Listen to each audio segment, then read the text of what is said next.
오늘 말씀은 요한복음 20장 19절로부터 31절까지 말씀입니다. 함께 읽겠습니다. 이날 곧 안식 후 첫날 저녁 때에 제자들이 유대인들을 두려워하여 모인 곳에 문들을 닫았더니 예수께서 오사 가운데 서서 가라사대 너희에게 평강이 있을지어다. 이 말씀을 하시고 손과 옆구리를 보이시니 제자들을 주를 보고 기뻐하더라. 예수께서 또 가라사대 너희에게 평강이 있을지어다. 아버지께서 나를 보내신 것 같이 나도 너희를 보내노라. 이 말씀을 하시고 저희를 향하사 숨을 내쉬며 가라사대 성령을 받으라. 너희가 네 죄든지 사하면 사하여질 것이요 네 죄든지 그대로 두면 그대로 있으리라 하시니라. 12 제자 중에 하나인 디두모라 하는 도마는 예수 오셨을 때에 함께 있지 아니한지라. 다른 제자들이 그에게 이르되 우리가 주를 보았노라 하니 도마가 가로되 내가 그의 손 못자국을 보며 내 손가락을 그 못자국에 넣으며 내 손을 그 옆구리에 넣어보지 않고는 믿지 아니하겠노라 하니라. 여드레를 지나서 제자들이 다시 집안에 있을 때에 도마도 함께 있고 문들이 닫혔는데 예수께서 오사 가운데 서서 가라사대 너희에게 평강이 있을지어다 하시고 도마에게 이르시되 내 손가락을 이리 내밀어 내 손으로 보고 내 손을 내밀어 내 옆구리에 넣어보라. 그리하고 믿음 없는 자가 되지 말고 믿는 자가 되라. 도마가 대답하여 가로되 나의 주시며 나의 하나님이시니이다. 예수께서 가라사대 너는 나를 본고로 믿느냐 보지 못하고 믿는 자들은 복되도다 하시니라. 예수께서 제자들 앞에서 이 책에 기록되지 아니한 다른 표적도 많이 행하셨으나 오직 이것을 기록함은 너희로 예수께서 하나님의 아들 그리스도이심을 믿게 하려 함이요 또 너희로 믿고 그 이름을 힘입어 생명을 얻게 하려 함이니라. 아멘. 오늘 우리가 읽은 말씀, 그러니까 요한복음 20장 우리 마지막 절까지 말씀 읽었는데 사실은 이 요한복음이 20장까지 기록되어 있다. 그래서 20장 마지막 이 결론이다. 요한복음의 결론이다라고 이렇게 이야기하고 있습니다. 그러면 요한복음이 몇 장까지 있느냐? 21장까지 있는데요. 21장은 부록이다라고 이렇게 이야기하고 있습니다. 뭔가 보면 요새 보니까 이렇게 보면은 이렇게 본편, 예고편, 본편 이렇게 나와 있는 다음에 에필로그, 뭐 후기 뭐 이런 식으로 해가지고 하나 더 이렇게 해놓더라고요. 마치 요한복음 21장은 그런 거예요. 그러니까 우리가 생각하기를 20장 다음에 21장이니까 20장의 이야기가 이어지는 것으로 생각하면 안 된다는 거죠. 요거는 이제 성경을 그냥 봐서는 모르고 이제 조금 공부해야 하는 상식 같은 거니까 미리 말씀을 드리는 거예요. 아니 왜 뭐 이런 이야기가 나온 다음에 다시 이 사람들이 갈릴리 호수에 갔어? 뭐 이렇게 생각하지는 마시고 그 전의 이야기인데 이렇게 뽑아온 것이다라고 하는 거죠. 근데 많이 전의 이야기는 아니에요. 분명히 예수님께서 부활하시고 그 다음에 승천하시기 전 그 어느 사건이 21장의 이야기입니다. 근데 이제 20장에 보니까 예수님께서 제자들에게 나타나시죠. 제자들이 꽁꽁꽁꽁 문을 닫고 있었어요. 왜냐하면은 분위기가 살벌하잖아요. 어떤 면으로 이야기하면 예수님의 시체가 없어졌다는 소문도 났을 것이고, 그 다음에 이제 뭐 하여간 어쨌든 예수님께서 십자가에 처형을 당하신 거잖아요. 그런 거기 때문에 굉장히 분위기 자체가 굉장히 무서웠을 것이다라고 하는 그 생각이 듭니다. 우리가 뭐 교회에서 우리 교회 온다고 해가지고 뭐 경찰이 와가지고 왜 모였습니까? 뭐 이렇게 얘기하진 않지만 뭐 그런 일들도 얼마 전에 있었죠. 코로나가 한참 유행일 때에는 모이지 말라고 그랬는데 모였다고 해서 이제 뭐 그런 일들도 물론 경찰이 오진 않죠. 공무원들이 왔지만 중국에 가서 보면은 이제 이런 일들이 비일비재하죠. 그래서 공안이 올까봐 두려워해서 문도 꼭꼭 닫고 뭐 박수를 쳐도 이렇게 막 뭐 에어 박수 이렇게 해가지고 소리 안 나는 박수. 그렇지만 나중에 가면은 뭐 예수 내구주 뭐 하면은 또 엄청나게 또 크게 합니다. 우리는 막 그냥 그렇게 해도 되는 거야? 막 이렇게 하는데 그 사람들은 막 다 그렇게 합니다. 어쨌든지 간에요. 근데 요새는 또 굉장히 상황이 어렵다고 해요. 그래서 뭐 그냥 뭐 어떤 형태의 교회도 남아있지 못하다. 물론 뭐 삼자교회 빼고는요. 그렇게 이야기를 합니다. 안타깝습니다. 예수님께서 오셨어요. 예수님께서 오셔가지고 손과 옆구리를 보이셔 주셨어요. 그러니까 제자들이 보고서 기뻐했다라고 하는 거죠. 한 가지 궁금한 것은 물론 뭐 3일밖에 되지 않았지만 예수님의 그 능력이시면 손의 못자국도 없앨 수 있으셨을 것이고 옆구리의 창자국도 분명히 없앨 수 있으셨을 텐데 그거를 그대로 가지고 보여주셨다. 왜 그렇게 하셨을까? 네, 굉장히 궁금해집니다. 예, 그게 어떤 뭐 의미가 있는 것인가? 또 거기다가 의미 부여를 너무 이렇게 깊게 하는 것은 또 안 좋은 것이 아닐까라는 그런 생각도 해봐요. 뭐 떠오르는 것들이 여러 가지는 있지만 어쨌든 예수님께서 오셔서 하신 말씀이 뭐냐면은 내가 너희를 세상에 보낸다. 아버지께서 나를 보낸 것처럼 나도 너희를 세상에 보낸다라고 이렇게 말씀하십니다. 여기서 굉장히 중요한 대목이죠. 우리가 이 땅의 삶에서 구원받은 다음에도 이 땅에 사는 이유는 무엇이죠? 예수님께서 우리를 보내셨기 때문이에요. 예수님께서 우리를 보내신 것은 우리 지난주 말씀 가운데도 나눴지만 우리에게 분명한 사명이 있기 때문이다. 이렇게 말씀드리지 않았습니까? 그 사명을 이루게 하기 위해서 비가 하늘에서 비와 눈이 하늘에서 내려서 그냥 하늘로 다시 돌아가는 것이 아니라고 얘기했죠. 예. 그 곡식 심은 자에게 파종한 자에게 곡식을 주고 하나님의 뜻을 이루게 되는 거죠. 그래서 하나님의 말씀도 그냥 나오는 것이 아니라 하나님의 뜻을 이루고 하나님의 택하신 그런 모든 일들을 다 이루고 나서 하나님께로 돌아온다. 이렇게 말씀하지 않습니까? 하나님의 말씀이 마찬가지죠. 우리를 보내셨을 때는 하나님께서 말씀을 보내셨을 때와 마찬가지인 거죠. 우리를 보내셨을 때 하나님의 뜻을 이루며 열매를 맺게 하고 양식을 주고 종자를 주고 뭐 이런 일들을 해야 되는 거죠. 결국 무엇이에요? 생명에 관계되는 일, 생명을 주는 일을 우리가 해야 되는 것을 말씀합니다. 그 일에 있어서 가장 중요한 것은 우리가 성령을 받는 것이었어요. 그래서 성령을 받으라라고 말씀하시고 이것은 명령이었죠. 그 다음에 이제 오순절 성령 강림 때에 실제로 이제 보혜사 성령님께서 임하시는, 그러니까 내주하시는 성령님께서 임하시는 그런 역사를 우리가 경험하게 되는 것입니다. 그래서 제자들에게 모든 권능을 주시죠. 너희가 누구 죄든지 사하면 사하여질 것이요 그대로 두면 그대로 있을 것이다라고 말씀까지 하십니다.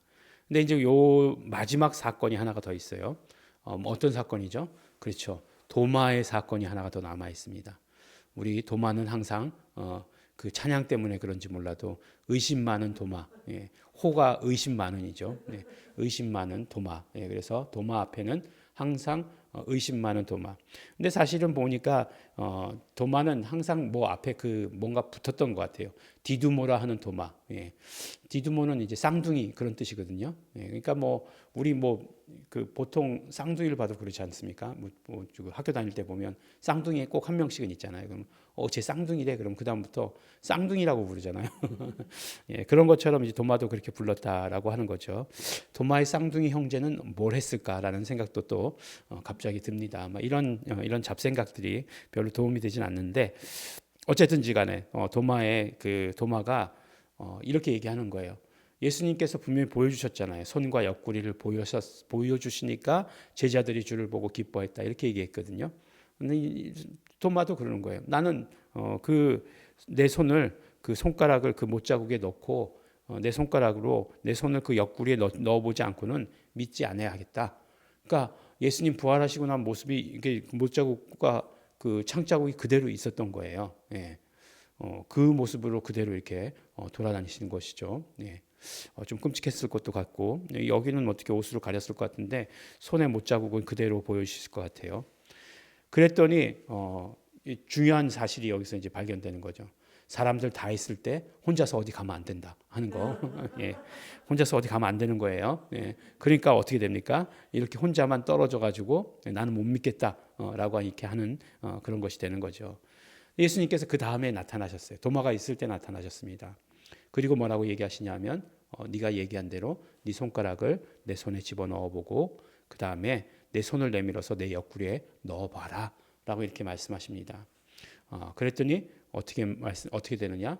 그 다음에 대답하는 것이 나의 주시며 나의 하나님이십니다 라고 이렇게 고백합니다. 근데 이 고백이 말씀드렸잖아요. 제일 처음에 말씀드린 게 뭐예요? 이게 요한복음의 제일 마지막 부분이에요. 요한복음의 제일 마지막 부분에 쓸데없는 얘기를 써서 마무리하겠느냐? 여러분 같으면 어떻게 하시겠습니까? 여러분이 어떤 글을 마무리할 때 맨 마지막 부분에 어떻게 하시겠어요? 힘을 주겠죠. 힘을 주겠죠. 늘 뭔가 이렇게 말씀 우리가 나눌 때도 마지막은 뭐예요? 결론이잖아요. 결론. 결론을 이야기하고 어떤 결론에 힘을 주잖아요. 그 결론을 말하기 위해서 서론을 말하고 본론을 말한 거잖아요. 그래서 그 서론과 본론이 결론에 이르도록 하는 거잖아요.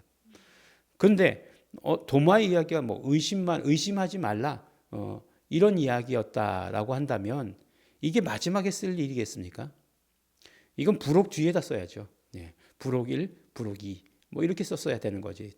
베드로의 이야기를 썼다면 그 다음에 베드로의 이야기 다음에 그런 어떤 도마의 이야기가 나와야 되는 것 아니겠습니까? 근데 여기 맨 마지막에 말씀드린 대로 요한복음 20장이 마지막이라고 했는데 마지막에서 몇 절 안 되는 그에다가 이걸 썼다는 것이에요. 그리고 그것뿐만 아니라 도마의 고백이 굉장히 중요해요. 도마의 고백이 뭐라고 얘기하냐? 나의 주시며 나의 하나님이십니다. 라고 이렇게 고백하고 있는 거예요. 이 주시다라고 이렇게 이야기하는 것, 이 나의 주시다라고 이렇게 얘기하는 것, 이거 엄청난 그때의 고백인 거죠. 그래서 그 초대교회 고백이 뭐예요? 예수는 주잖아요. 예수는 주. 이 초대교회 뭐 모든 고백의 한 가지를 말한다라고 한다면 예수는 주예요. 사도 바울의 가장 완성된 기독론이라고 하는 것. 그러니까 사도 바울의 가장 완성된 예수 그리스도에 대한 고백이 뭐예요? 주 예수 그리스도 아니에요. 주 예수 그리스도. 예수를 중심으로 해서 앞에 주가 있고 뒤에 그리스도가 있고 메시아가 있는 것. 주 예수 그리스도가 사도 바울에게 있어서 가장 완성된 그 믿음의 고백이라고 하는 거예요. 근데 지금 도마는 그 완성된 고백을 하고 있는 것이잖아요. 십자가에 못 박히시고 부활하신 그 예수가 주시다라고 하는 고백인 거예요. 그래서 뭐 중간에 이렇게 해놓는 거, 못자국에 손 넣어보는 거, 옆구리에 손 넣어보는 거, 이런 거는 이런 건 다 지엽적인 것이고 정말로 도마의 고백이 무엇인가에 우리가 집중해야 되는 거죠. 그래서 도마의 고백이 지금까지 복음서 가운데 나왔던 고백 가운데에서도 가장 그 하이 클래스의 고백이다라고 이렇게 이야기하는 거예요. 가장 수준 높은 고백인 거예요. 다른 고백 예수님 당신은 그리스도시요 살아계신 하나님의 아들이십니다. 이 고백도 중요한 고백이죠. 근데 이 고백을 모두 다 포함하는 고백이 나의 주, 나의 하나님. 사실은 이렇게 되는 거잖아요. 그래서 이 고백이 그렇게 중요한 고백이다. 그래서 우리가 고백할 때에도 예수 내 구주 이렇게 고백하지만 또 우리 신앙 고백 시간에는 예수님 당신은 그리스도시요 살아계신 하나님의 아들이십니다. 예수님 나의 주, 나의 하나님 이렇게 고백하지 않습니까? 이 도마의 고백을 따른 거예요. 베드로의 신앙 고백과 도마의 고백 다 좋은 거 다 합쳐서 어쨌든지 간에 우리가 고백하는 게 중요하니까 그것을 하는 것이다라고 이렇게 말씀을 드립니다. 그래서 도마의 이 고백이 그렇게 중요한 고백이라고 하는 것. 그래서 가장 하이라이트에 위치하고 있다라고 하는 것. 근데 이제 요한의 이 이야기 때문에 가려졌어요. 사람들은 자기 보고 듣고 싶은 것만 들어요. 의심하지 말고 보는 자가 보고 안 보고 믿는 자가 돼야 되겠다. 아니 보고 믿을 수 있으면 보고 믿는 게 중요하죠. 믿는 게 중요하지 안 보고가 중요한 거예요. 그게 아니잖아요. 근데 결국은 보지 못하고 믿는 자들이 복되도다라고 하는 것은 어차피 예수님 승천하시면 아무도 못 봐요. 그러니까 그 사람들이 믿게 되는 것이 복되다라고 말씀하시는 것이지 도마에게 너는 보지 말고 믿었어야 돼라고 말씀하시는 거 아니에요. 자기네들은 다 봤으면서 왜 도마만 못 보게 하는 거예요? 그런 건 아니라고 하는 거예요. 그러니까 의심만은 이제 도마에게 있어서 그 잘못된 호를 내려놓게 하시고 도마의 고백이 무엇이었는지를 우리를 봐야 되는 거예요. 그 사람 정말 그런 고백을 통해서 성경의 모든 것들을 바꿔놓는 거죠. 나중에 베드로가 설교할 때 오순절 성령 강림 때 막 그냥 그 여러 가지로 설교하잖아요. 요엘서의 말씀을 인용하잖아요. 누구든지 주의 이름을 부르는 자는 구원을 얻으리다. 이렇게 얘기하고 나서 나중에 뭐라고 얘기하세요? 하나님께서 예수를 주와 그리스도가 되게 하셨다라고 말씀하시잖아요. 그런 어떤 그 선포가 있을 수 있었던 것 모두가 다 이 도마의 고백 이런 것들에 따라서 이루어진 것이다라고 하는 것을 말씀해 주십니다. 우리도 그러므로 도마의 고백, 오늘은 도마의 고백입니다. 오늘은 누가 뭐라고 그래도 그 도마의 고백을 붙드시는, 고백을 붙들라라고 했으니까 나의 주, 나의 하나님이십니다. 예수님을 향하여서 나의 주, 나의 하나님이십니다. 유대인들은 도저히 할 수 없었던 고백, 이방인들도 도저히 할 수 없었던 고백. 그러나 우리는 예수님을 향해서 나의 주, 나의 하나님이십니다. 고백하시는. 그리고 나서 또 마지막 구절 말씀을 꼭 해야죠. 이 책에 기록한 목적이 뭐라고요? 이 책을 기록한 것은 하나님의 아들 그리스도임을 믿게 하려 하십니다. 예수께서 하나님의 아들 그리스도이심을 믿게 하려 하십니다. 우리 고백 가운데 다 있는 거죠. 예수는 그리스도시요 살아계신 하나님의 아들이십니다. 하나님이시다. 그 말씀이죠. 그 다음에 너희로 믿고 그 이름을 힘입어 생명을 얻게 하려 하십니다. 마지막에 그 이름 때문에 생명 얻게 하려 하십니다. 라고 이렇게 말씀하고 있습니다. 그래서 성경은 무슨 책이라고요? 생명책. 생명에 관한 책. 생명을 우리가 받는 책. 이렇게 말할 수 있는 것이죠. 우리가 이 고백을 통해서 믿으시고 생명 얻으시는, 그것도 풍성히 얻으시는 우리 성도 여러분 되시기를 예수의 이름으로 축원합니다. 기도하겠습니다. 하나님 아버지 감사합니다. 우리도 고백합니다. 예수님 나의 주, 나의 하나님이십니다. 예수 이름을 힘입어 생명이 풍성한 자 되겠습니다. 예수님 당신은 그리스도시요 살아계신 하나님의 아들이심을 믿습니다. 이 고백이 언제나 우리의 삶을 이끌어가게 하여 주시옵소서. 감사드립니다. 예수님 이름으로 기도드렸습니다. 아멘. 그러므로 우리가 이런 모든 고백들, 이 고백을 붙들 수 있는 것 성령님에 의해서입니다. 성령님으로 하지 아니한 고는 예수를 주라 시인할 수 없다 말씀했습니다. 우리 정말 성령님 의지합니다. 성령님 말씀하시는 것과 똑같은 고백, 성령님 증거하시는 것과 똑같은 고백, 성령님 선포하시는 것과 똑같은 고백하게 하여 주시옵소서. 예수 나의 주, 나의 하나님이십니다. 우리 다 같이 고백하시면서 기도하시겠습니다.